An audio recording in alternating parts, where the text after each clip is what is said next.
सुधा गरीब विधवा और एक दलित स्त्री थी। कुछ समय पहले ही उसके पति का देहांत हो गया था। तब से उसने अकेले ही अपनी बेटी तारा का पालन पोषण किया था। वो गांव भर में झाड़ू लगाने का काम करती थी तथा इसके साथ ही गांव के दुर्गा मंदिर के बाहर भी झाड़ू लगाने का कार्य करती थी। कुछ ही दिनों में नवरात्र शुरू होने वाले थे।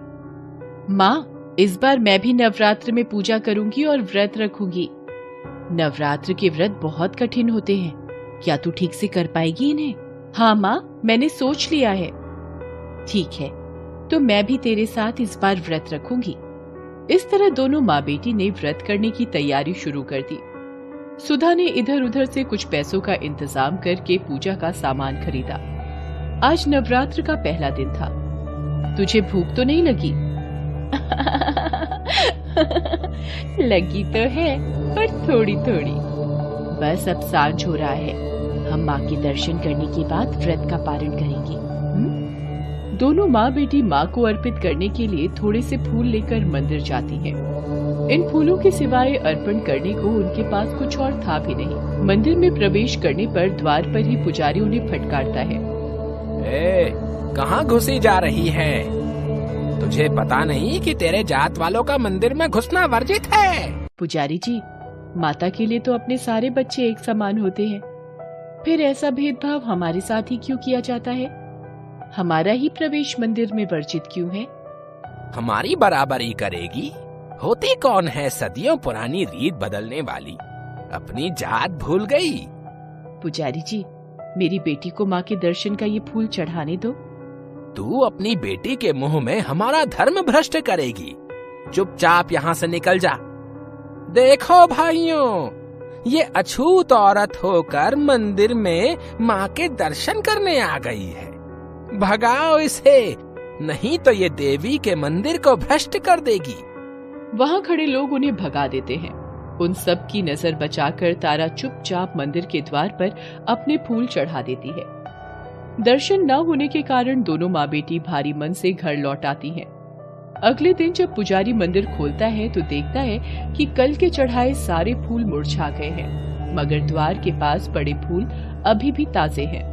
आश्चर्य है, मंदिर तो मैंने अभी अभी खोला है। ये कल के चढ़ाए हुए फूल किस भक्त के हैं, जिनमें अभी भी ताजगी बाकी है? ये बात सारे गांव में फैल जाती है। सब अपने आप को माता का भक्त साबित कर रहे थे।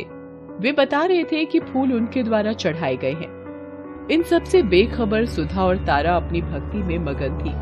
दोनों सच्चे मन से माता की पूजा करती थी। इसी तरह दिन बीतते गए और महाअष्टमी भी आ गई। सुधा और तारा ने माता को भोग लगाने के लिए थोड़ी सी पूरियां, चने और हलवा बनाया था। इन सब सामग्रियों को उसने बहुत ही मेहनत से इकट्ठा किया था। तारा, आ जाओ, व्रत के पारण का समय हो गया है। दोनों माँ बेटी अभी खाने बैठी ही थी कि बाहर से किसी बूढ़ी औरत की आवाज आती है। अरे, कोई इस बुढ़िया को भी कुछ खाने को दे दो। 2 दिनों से कुछ नहीं खाया है मैंने। तारा और उसकी माँ बाहर देखते हैं। एक बेहद कमजोर और बूढ़ी औरत लाठी का सहारा लेकर वहाँ खड़ी थी।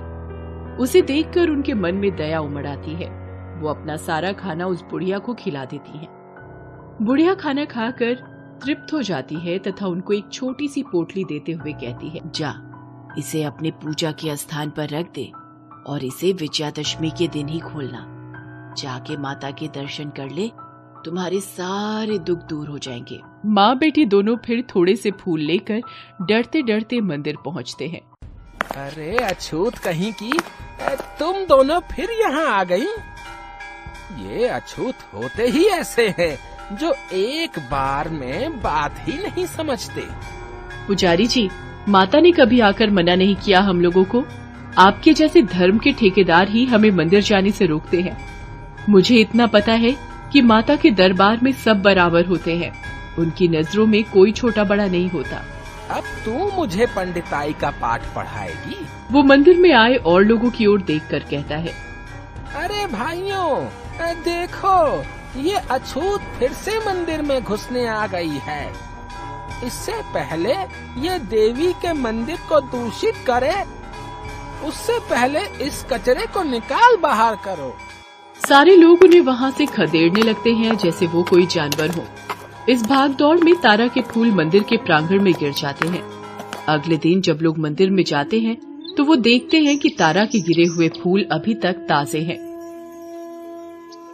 लगता है ये माँ बेटी जरूर कोई डायन या जादूगरनियां हैं। उन्होंने ही मंदिर पर जादू किया हुआ है। भाइयों, इन्हें पकड़कर यहाँ लाना होगा। उनका फैसला यहाँ देवी के सामने होगा। लोग दोनों माँ बेटी को पकड़कर मंदिर लाते हैं। सच सच बताओ कि तुम लोगों ने यहाँ क्या जादू कर रखा है?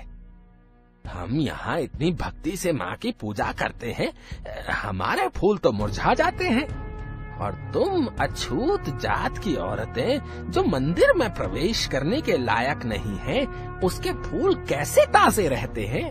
हमने कुछ नहीं किया है पुजारी जी, हम कोई जादूगरनी नहीं है। लगता है ये ऐसे मुंह नहीं खोलेगी। बेचारी सुधा वहीं गिर जाती है।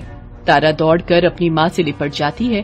तभी वहाँ अचानक तेज आंधी चलने लगती है।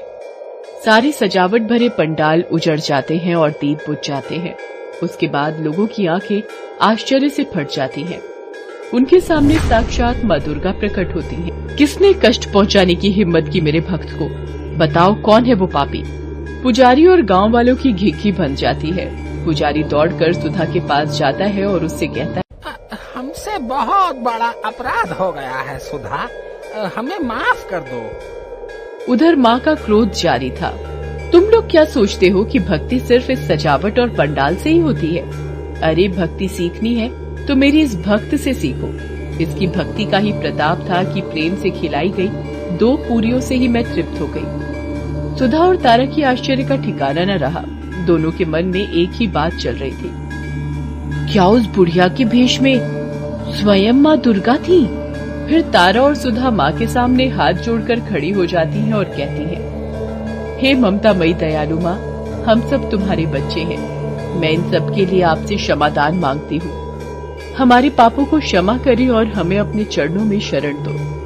सुधा और तारा के इस प्रकार माफी मांगने से देवी का क्रोध शांत हो जाता है।